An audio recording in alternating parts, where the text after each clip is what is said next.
Suisui, head of a Mingting Commerce Guild, and more importantly, Yangyang's older sister, is finally available in the second half of version 3.5, equipped with a graceful moveset, supported playstyle, and some of the strongest buffs in the game. Her kit, however, does come with some heavy restrictions that'll have you relying on some recent releases to get the most out of her potential. She joins the squad of dedicated supports like Mornier, Shorekeeper, and Verena while specifically focusing on negative status consumption, synergizing best with units like Yangyang Xuanling, Hiyuki, Lucilla, and Chisa. With that, welcome to our full-scope, comprehensive guide to Schmidli, The newest addition to Wuthering Waves, and I'm here to break down everything when it comes to how she works, what her best equipment will be, and the steps you need to take across her team building and rotations to make the most out of her insane sustained potential. As always, if you're enjoying this content, please hit that like and subscribe button.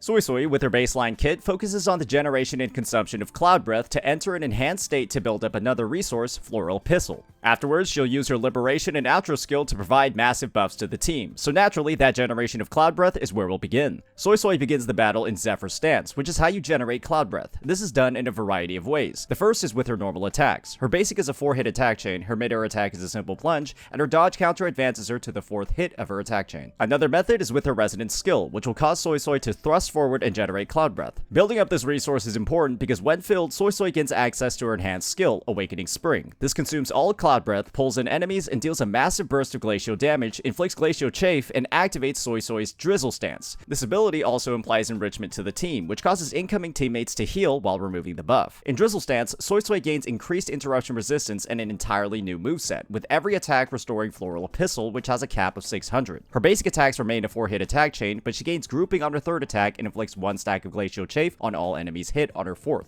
Her heavy attack consumes stamina to attack the target and can be followed up with a special plunge attack in the air while holding attack, or another plunge while releasing the button. Suisui also gains access to a unique dodge in both of her forms that generates Cloud Breath or Floral Epistle depending on her stance on a successful dodge. Suisui's Drizzle Stance Resonance skill also generates Floral Epistle and shares a cooldown with her Zephyr form skill. Generating Floral Epistle is important because it directly interacts with Suisui's Liberation. Casting this skill deploys a ceaseless landscape for 30 seconds. This causes the stack limit of all negative statuses aside from Havoc Bane to increase by 3 whenever they're applied, including Electro Rage. Consuming Havoc Bane, which Yangyang Xuanling can do, instead causes the Resonator's Havoc damage to ignore 6% defense and 12% Havoc resistance for 30 seconds. This ability also interacts with Suisui's Outro skill. At a baseline, Suisui's Outro grants all teammates 25% damage amp for 30 seconds, and if Ceaseless Landscape is active before this is used, Suisui enters the roaming Transcendent state, ending Drizzle Stance, consuming all Floral Epistle, while granting buffs depending on the number of stacks consumed. At 0 stacks, she simply grants Reflecting Shadows to the entire team, which grants interruption resistance for 6 seconds, heals the team, and also inflicts 1 stack of Glacial Chafe in her field. At 200, Suisui performs a Plume Step that heals allies and refreshes Reflecting Shadows partway into her dance. And at 400, the active Resonator in her field deals more damage based off Suisui's ER if Reflecting Shadows is active. This caps out at 12% damage at 260% ER. Suisui will also perform a second Plume Step during her dance. At 600, or max stacks, Suisui gains a special buff to all Resonators whenever she performs her first Plume Step.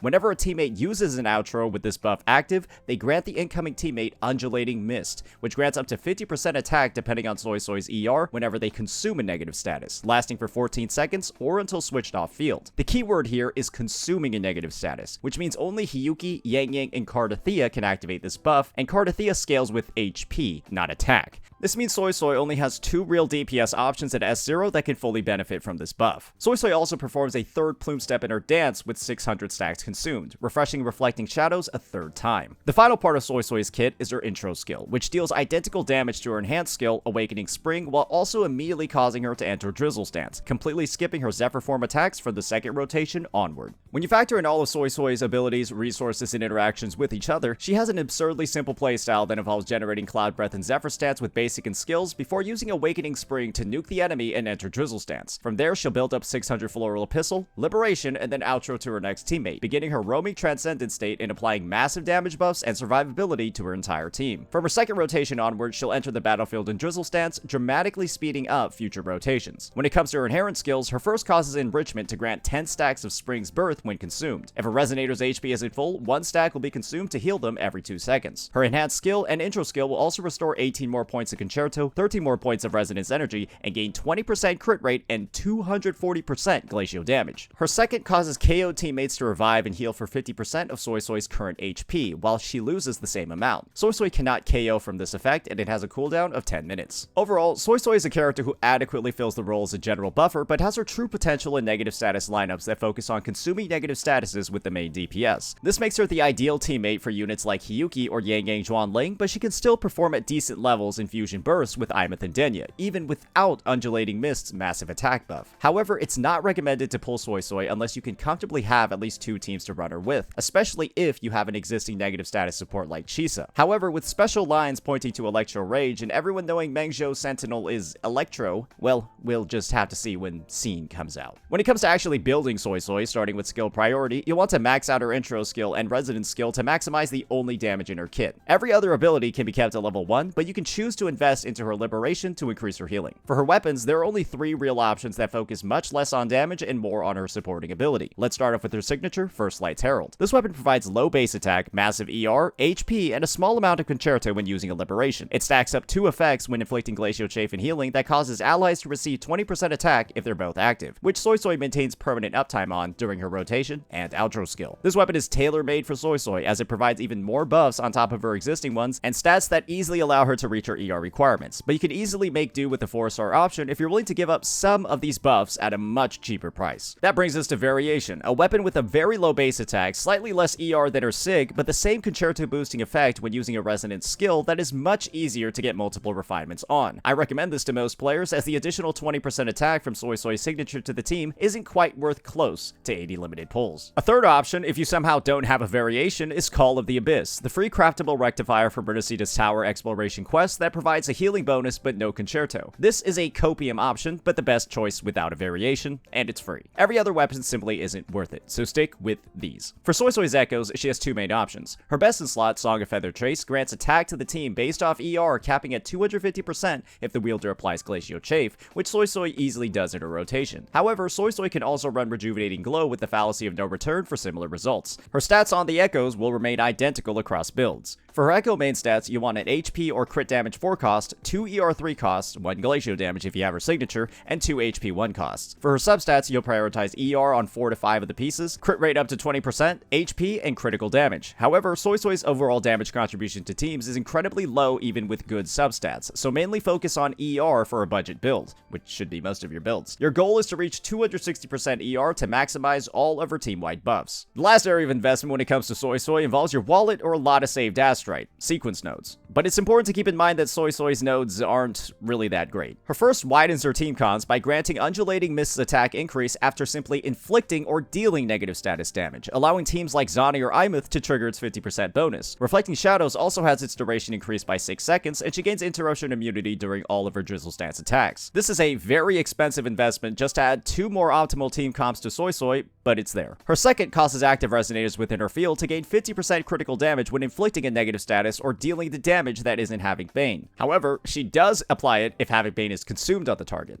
which is really good for Yangyang. Her third allows her to shorten her rotation and Drizzle stance by chaining her 4th basic after her skill, and also causes the ability to generate much more Concerto and Floral Epistle. The 4th buffs the healing on Enrichment and her Inherent by 50%. Yeah, that's it. And her 5th isn't much better, as it gives 100% damage multipliers to attacks that scale off attack and not her HP, which doesn't do anything. And her 6th, the big one, simply gives her intro skill and enhanced skill 500% more critical damage, when she's not meant to be a damage dealer. All of Suisui's nodes are quite unremarkable, but if you're looking to buff her best teams, S2 is where to stop. And if you're looking for her only real upgrade, S3 is where you'll go, but I simply recommend most players keep her at S0 and don't invest further. Now that we've covered Suisui's build, let's get into some of her teams and optimal rotations. Given her general outro skill of 25% amp and 12% damage increase and attack from her Sonata set, she's fully capable of supporting most teams in the game at Verina's level despite her lack of other offensive buffs, but will shine brightest with units who synergize with her kit's negative status consumption like Hiyuki and Yangyang. One of Suisui's best overall teams on release will feature Suisui as the support, Chisa as the sub DPS, and Yangyang as the main DPS. Chisa should offer her signature set or Moonlit Clouds with the Bellborn Geochalone for this team. Suisui starts off the team with 3 basic attacks in Zephyr Stance into Awakening Spring followed by a plunge attack. Then you'll basic attack 4 times, Liberation, and then outro to Chisa. After introing in, Chisa will perform 3 basic attacks to activate her Scissor Chop, Liberation, and then use her enhanced skill to enter Chainsaw mode. Then she'll spam basics until she leaps into the air, then outro to Yangyang. Yangyang will then basic attack 4 times, enhanced skill, and then enhanced heavy attack into her full Havoc and Bloom combo before using her Liberation, another enhanced skill, and then her final enhanced heavy attack before outro skilling back to Suisui. Suisui on second rotations will intro in, skill,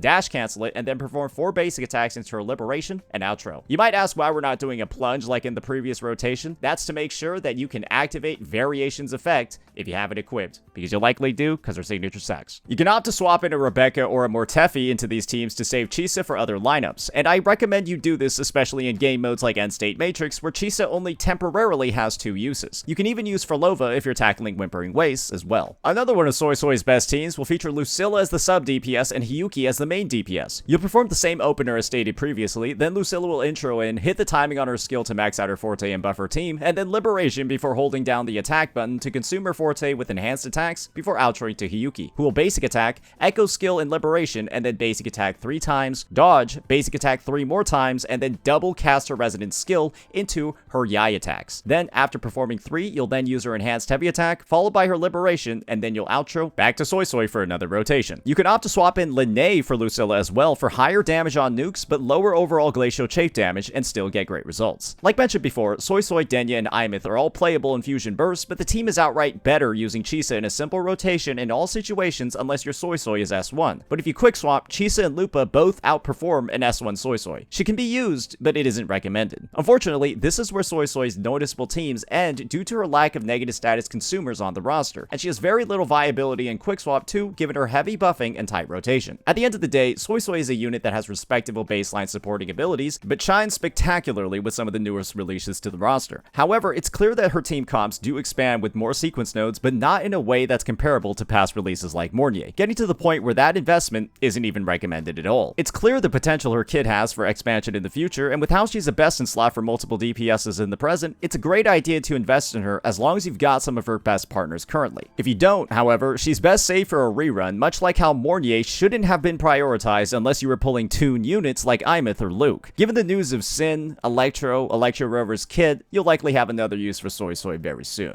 So stay tuned. As always, if you enjoyed this content, please hit that like and subscribe button. Peace out.